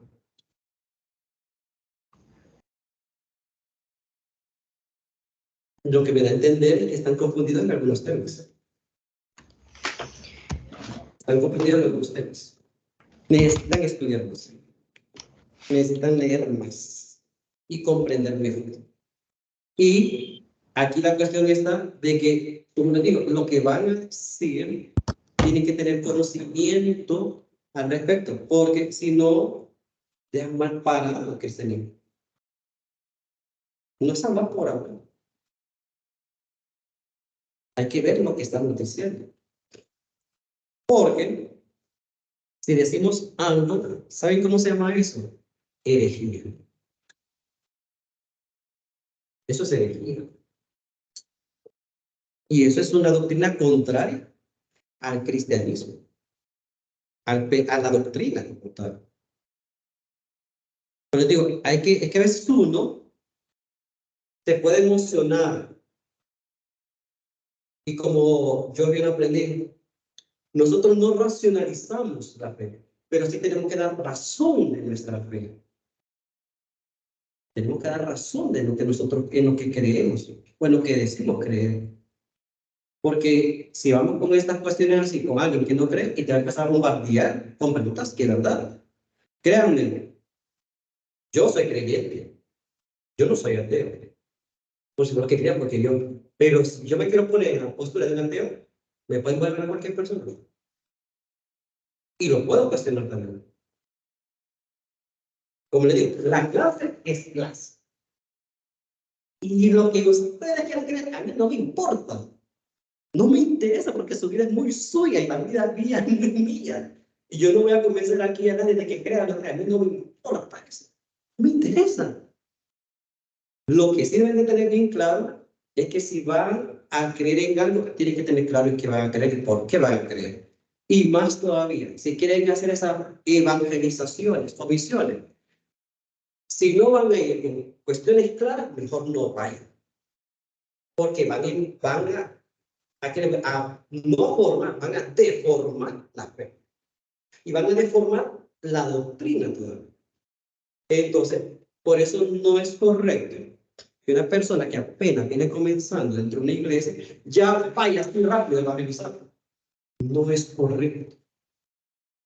Porque si va a evangelizar, como una vez me tocó a mí, hace muchos años, cuando yo estaba bastante joven, que ahora no estoy joven, ahora estoy más joven, más bonito. Pero antes, yo recuerdo que fui con un muchacho y le dije, andamos evangelizando. Vos quedate en esta casa, yo voy en la otra. Perfecto.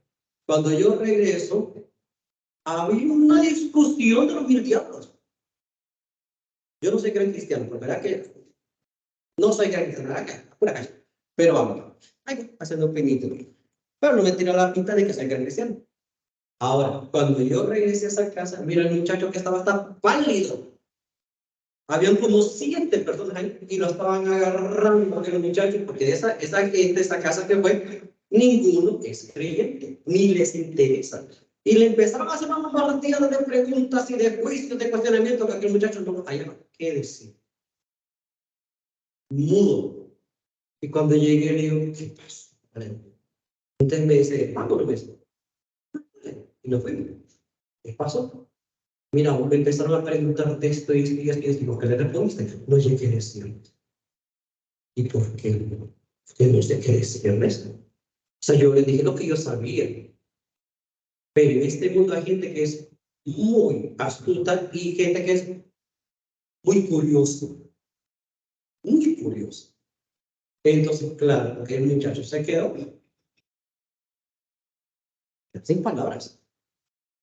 Yo, en lo personal, yo no estoy de acuerdo. Yo antes me encargaba bastante de la parte formativa. A mí casi no me buscan, sobre todo en las iglesias. Casi no me buscan. Formación por aquí, formación por ahí. Ese ha sido lo mío, formación. Pero yo sí tengo bien seguro de una cosa.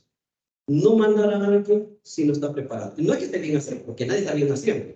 Esto es interminable. Pero que esté medianamente preparado para poder defender. Como les digo, yo me pongo en el plano de religioso y cristiano.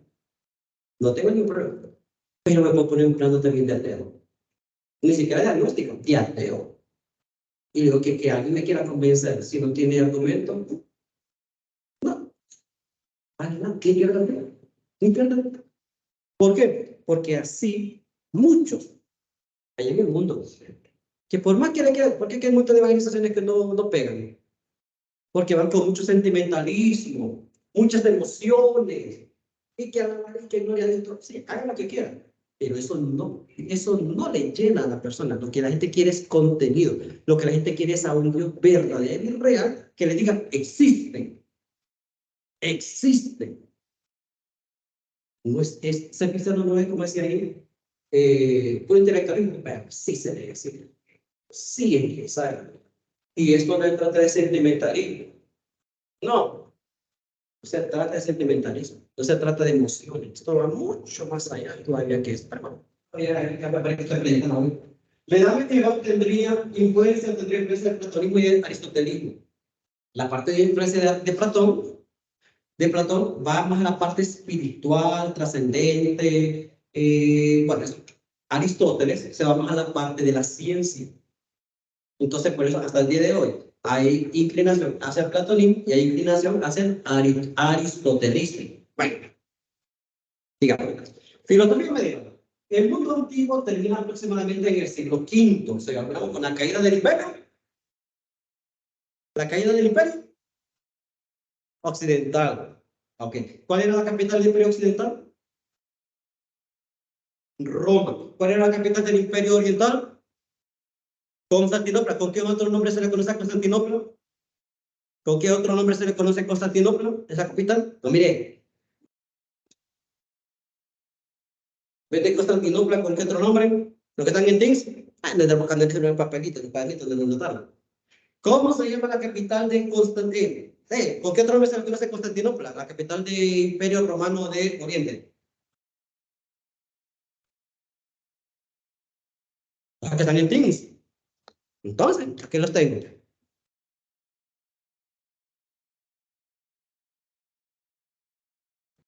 Imperio bizantino. Pues sí, no, la capital Constantinopla. Pero ¿con qué otro nombre yo les dije que también se le puede identificar a Constantinopla? ¿Con el imperio? ¿Ah? No, ese es Imperio Oriental. Constantinopla. ¿Con qué otro nombre? ¿El imperio?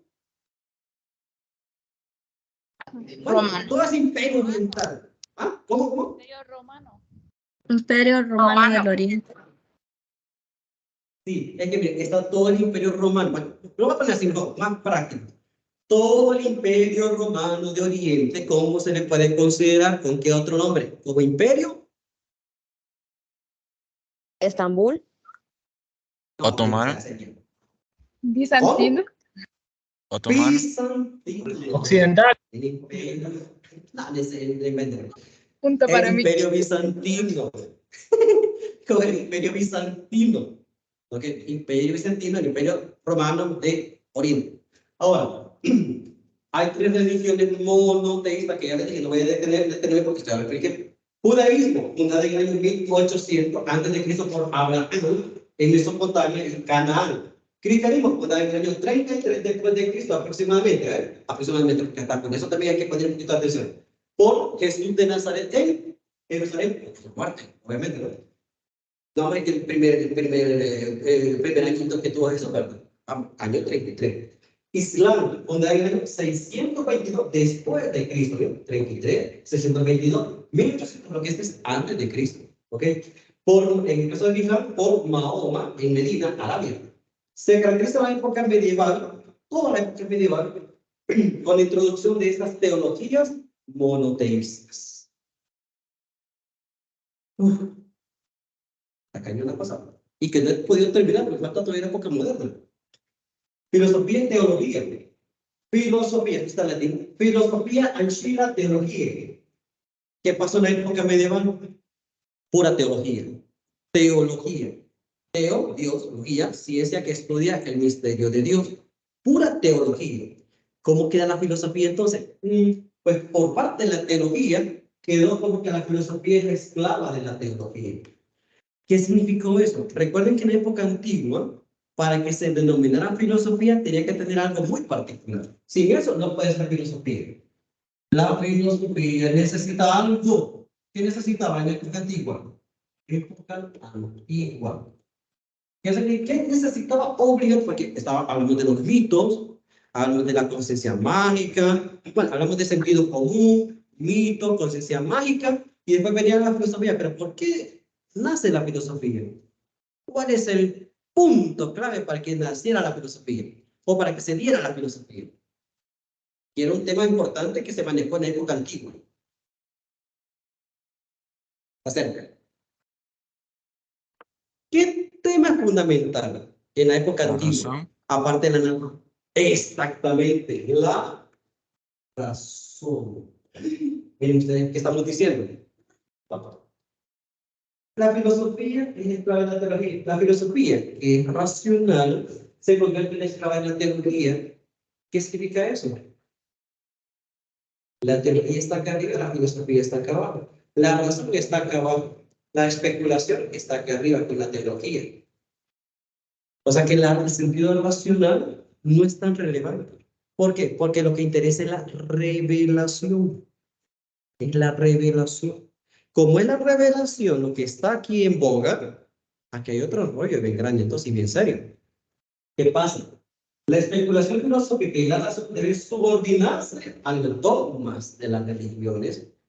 Es decir, no se pueden contradecir. Aquel que se niega a creer, ser ateo. No se, los dogmas, en este sentido, en la época medieval, no se pueden discutir, no se pueden contradecir. ¿Qué pasa entonces? Las características de la filosofía medieval. La patrística escolástica, que lo mencioné.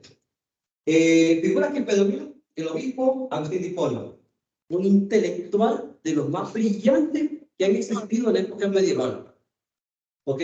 La patrística se divide en tres periodos. padres apostólicos, padres apologetas y padres de la iglesia. Los padres apostólicos, obviamente, si los primeros son los discípulos, los 12 apóstoles. Los padres apologetas de apologética. Apologética es defensa de la fe. Es decir, estos sí defendían la doctrina. Estos sí defendían la doctrina. Siglo segundo, siglo tercero. ¿Quiénes van a resaltar en esta época siglo segundo, siglo tercero? Justino, Orígenes, Clemente de Alejandría y Tertuliano. El tema fundamental de defensa, la fe, en comparación con la razón. Por eso es que hubo un tiempo en el cual hubo un divorcio entre la fe y la razón. Un divorcio. Hasta que surgió, no está aquí, un hombre que se llama Tomás de Aquino y está viendo como a conciliar la doctrina. No puede haber un divorcio entre la fe y la razón o entre la fe y la vida. No puede haber un divorcio. Tomás de Aquino fue el encargado de eso. Había otros más, los que están aquí, pero el que vino como que darle ese broche de oro a la cuestión, Tomás de Aquino. Santo Tomás de Aquino, le dirán algunos. Padres de la iglesia. Estos señores son otro rollo. Intelectuales de primera. Siglo IV, siglo V. Establecimiento de los dogmas. Aquí se establecen los dogmas. ¿Por parte de quién? Gregorio Magno, o San Gregorio Magno. Jerónimo, el que tradujo la Biblia del griego al latín. Ambrosio de Milán, o San Ambrosio de Milán. San Agustín de Hipona también aparece aquí. Los escritos de San Agustín son los famosos padres de la iglesia. Esta es la patrística. ¿Ok? Pero no solamente está el cristianismo, también está el islam y está el judaísmo. ¿Ok? Siglo V al siglo VIII. Miren cómo vamos siglo por siglo. Desde el primer siglo vamos siguiendo. Cada siglo uno tras otro. Será un periodo de transición. Interesante. ¿Por qué? La filosofía medieval se sostendrá particularmente en Constantinopla. ¿Recuerdan el mapita? Constantinopla. No me puedo repetir. ¿Qué imperio es este? El de Constantinopla. ¿Pero cómo se llama? El nombre es todo. El nombre Imperio completo. ¿Cómo? Imperio Romano Oriental. Exactamente, imperio, que tiene que ser completo. Imperio, porque hay varios imperios. Imperio Romano Oriental. Constantinopla. Recuerden que no se había dedicado al imperio, porque todavía estaba vivito, con todo un solo color. La filosofía medieval, toda la filosofía medieval se va a sostener en Constantinopla, es que hay un solo imperio. Pero no solamente la filosofía medieval, sino que también el mundo árabe se va a fundamentar en esta parte. Aquí, en el Imperio Romano Oriental. Algunos filósofos que van a sobresalir del Imperio Romano en este momento del mundo árabe, Al-Kindi, Al-Farabi y Ben Sina, que es conocido como Avicena. Este señor es otro rollo. Su campo específico fue la medicina. Fue de lo mejor que hubo en doctores, en medicina, del mundo árabe, en toda la historia. De lo mejor, Avicena. Y Ben Rush, que es Averroes, que este señor que está bien desayunado, almorzado, diseñado para entender, y como con unos 10 diccionarios, unos 20 enciclopedias aquí, para entender quién es Averroes. Un pensamiento tan más profundo que lo pone en crisis a cualquiera que no sepa. Lo pone en crisis. ¿Vieron? Es un pensamiento muy respeto para Dios. Y el judío, Moses ben Maimónides. Ay, papá, casi la puerta de Averroes. Pues así. No estamos ahorita de. Bueno, hasta ahí tengo 10 minutos. Bueno, la verdad es que esto no es mucho. Miren, aquí me falta un montón de cosas de la época medieval. Pero dejé aquí lo que consideré como bastante relevante. Bastante relevante. Pero aquí me faltan las cruzadas, me faltan la Santa Inquisición, la persecución de las brujas, de los hechiceros, las otras evangelizaciones, las evangelizaciones a América Latina. Eso me trae. Eso ya es más nuevo. Pero sí me faltaron un montón de temas. Un montón, mira todo. No le digo que le digo, ¿no? Es una época bastante amplia, de las más grandes que hay. Mucho me falta. Pero, esto es filosofía medieval. Entonces, algo que se nos quede, vamos avanzando. Y así, a grosso modo, la filosofía moderna, Solo tengo como 4 slides nada más. Sí, me da tiempo. Al final de la Edad Media, ¿cuándo fue la final de la Edad Media? Al final de la Edad Media, ¿cuándo es? Edad Media. ¿Cuándo termina la Edad Media? ¿Cuándo lo hemos repetido un montón de veces? ¿Ah? Siglo V nace. Nace, cierto. ¿Cuándo va a empezar el decaimiento de la Edad Media? No, siglo XVI no. ¿Siglo?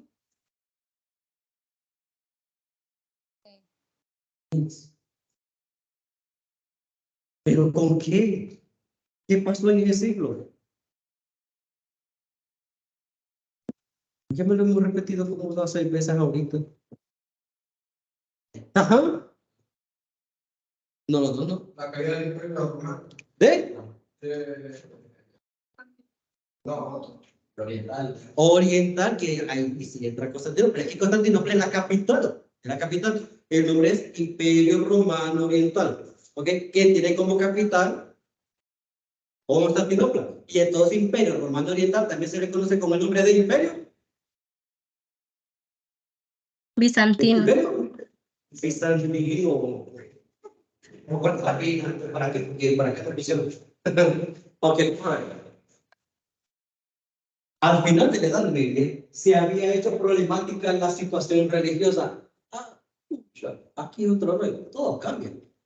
Así como desapareció la época antigua, así también va a desaparecer la época medieval. ¿De dónde dependía bastante la tranquilidad y todo lo que estaba dando el cristianismo y todo lo demás? Del Imperio Romano de Oriente. Cuando el Imperio Romano de Oriente va en picada hacia abajo, recuerden que hay 2 tipos de poderes, el poder terrenal y el poder divino. Entonces, con el imperio terrenal, el Imperio Romano empieza a decaer el poder terrenal, con el emperador, pero junto con él va también la religión. No, la religión no, la época medieval. La época medieval. Empieza a decaer la época medieval. ¿Por qué? Porque ¿cómo es posible que en nombre de Dios saque, mate, se adueñen de las tierras? Eso fue lo que sucedió. Todo eso fue lo que sucedió. En nombre de Dios, estas tierras son de la iglesia. Mataron un montón de gente. Mucha sangre corrió. A muchos los torturaron con la Santa Inquisición. Los encarcelaron. Los hicieron sufrir hasta el extremo. Los humillaban en plazas públicas. Se empieza a cuestionar. ¿Esto es lo que hace Dios? ¿Esto es lo que Dios quiere de verdad? Si esto es lo que Dios quiere, yo no quiero ser Dios. No quiero servir a un Dios bélico.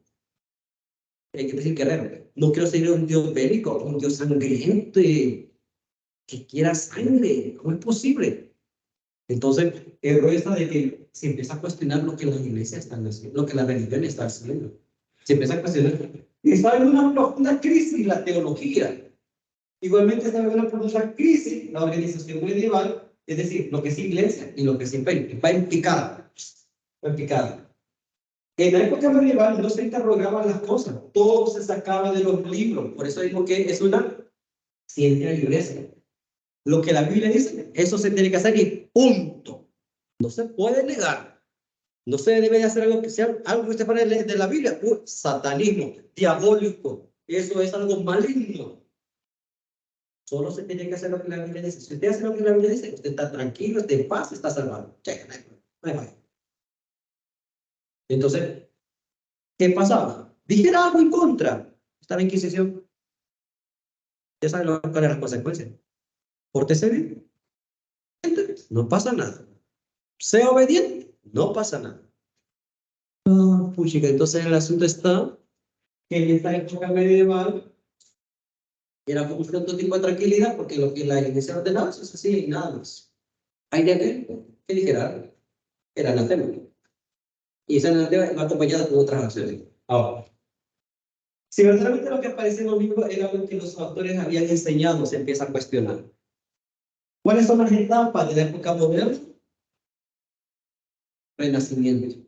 Así comienza la época moderna. renacer. Renacimiento es volver a nacer. ¿Y cómo así? Época moderna. Vamos a empezar a dejar el tema de la fe y el tema de Dios a un lado, atrás, desfasado. Y se empieza a entrar a una época diferente. ¿Cuál es la época? Es restaurar o renovar. Volver otra vez a rescatar uno de los temas fundamentales de la época antigua.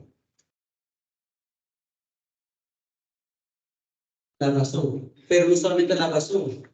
Algo que en la época antigua no estaba. Y en la época moderna sí va a estar. El tema del hombre. La razón y el hombre. Porque en la época antigua era la naturaleza. En la época moderna va a ser la razón, pero con el hombre. Aquí hay un cambio. Y entonces comienza con el renacimiento del siglo XV. Mire usted, siglo XV, siglo XVI, entre las dos épocas, que no ha de entenderse como mera resurrección del pensamiento greco-romano. ¿Saben cómo llevaban la época, de la época moderna a la época medieval? Oscurantismo. ¿Qué pega cuando está todo oscuro? Miedo. Bueno, otra cosa. Aparte de miedo. Cuando empieza a oscurecer, ¿qué empieza a sentir la sensación del cuerpo? Cuando empieza a oscurecer, y hasta oscurito.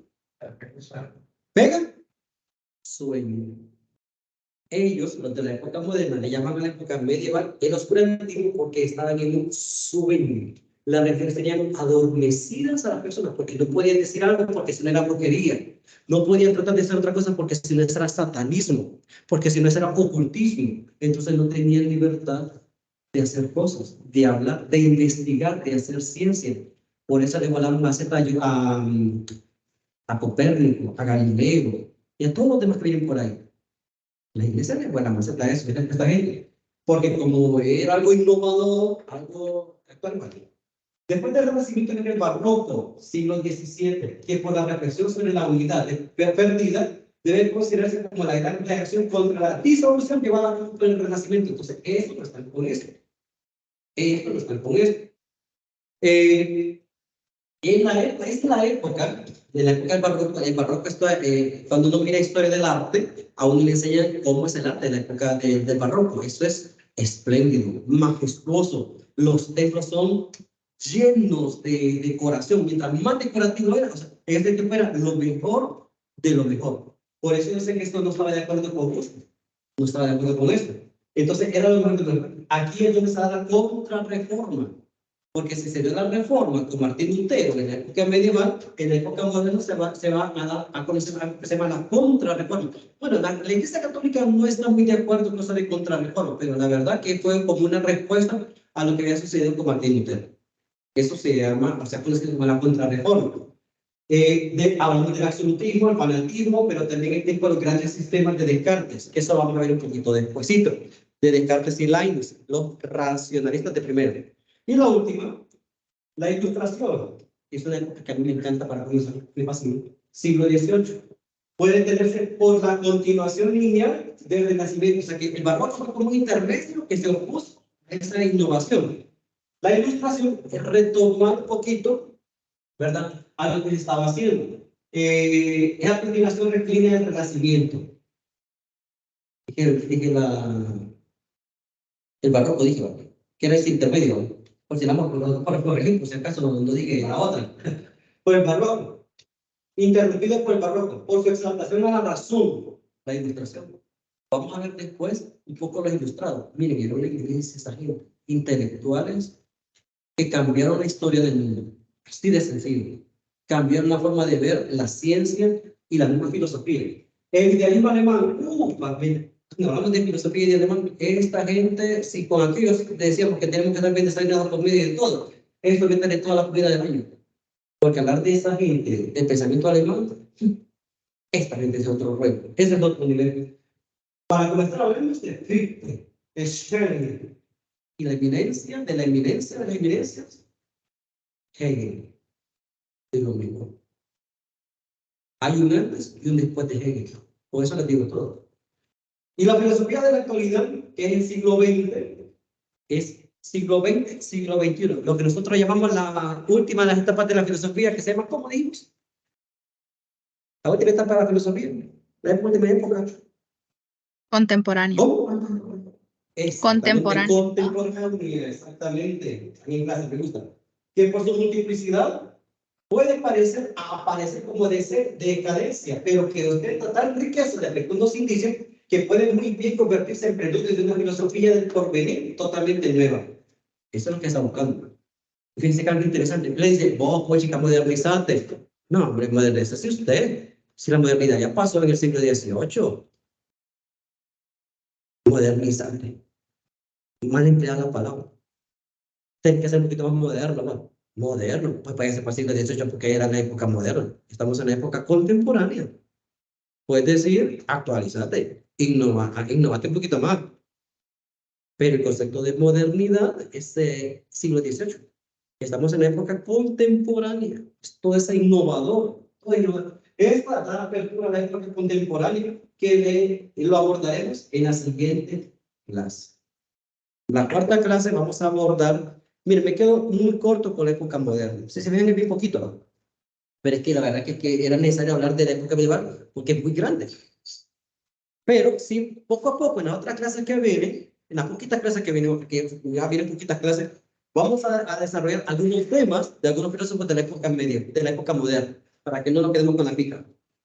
Bueno, distinguidos, un placer haber estado con ustedes conmigo, qué sé yo, no importa. Pero les deseo una buena semana, estudien, me recuerda que les suba el material en el campo virtual porque no lo he escaneado todavía, la parte que les corresponde estudiar. Si alguien entró después, me dice para pasar la lista de asistencia, por favor. Sí, buenas noches. Buenas noches. Florida Alba, Cartagena. Buenas noches. Buenas noches a todos. A ver, me dicen los nombres y falta Buenas gente noches. que tenga que... Buenas noches. Buenas noches. ¿Alguien falta que les pase lista de asistencia? Aquí para que me vean. Vean mi hermoso rostro. Buenas noches, Lee. Buenas noches. Evelyn, Johanna Matamoros, Lee, yo entré un poquito tarde. Ok, entonces, ¿de qué sede es? ¿De Dan Lee? ¿Me repite su hermoso nombre, por favor? Evelyn Johanna Matamoros. Perimi.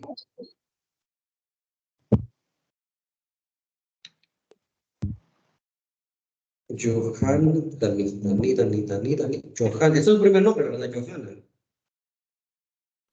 Evelyn, Lee. Evelyn Johanna. Evelyn. Sí. Evelyn Johanna Matamoros Martínez, aquí está. Listo, Sí. ya está Evelyn Johanna Matamoros Martínez. Bueno, buenas noches, Lee.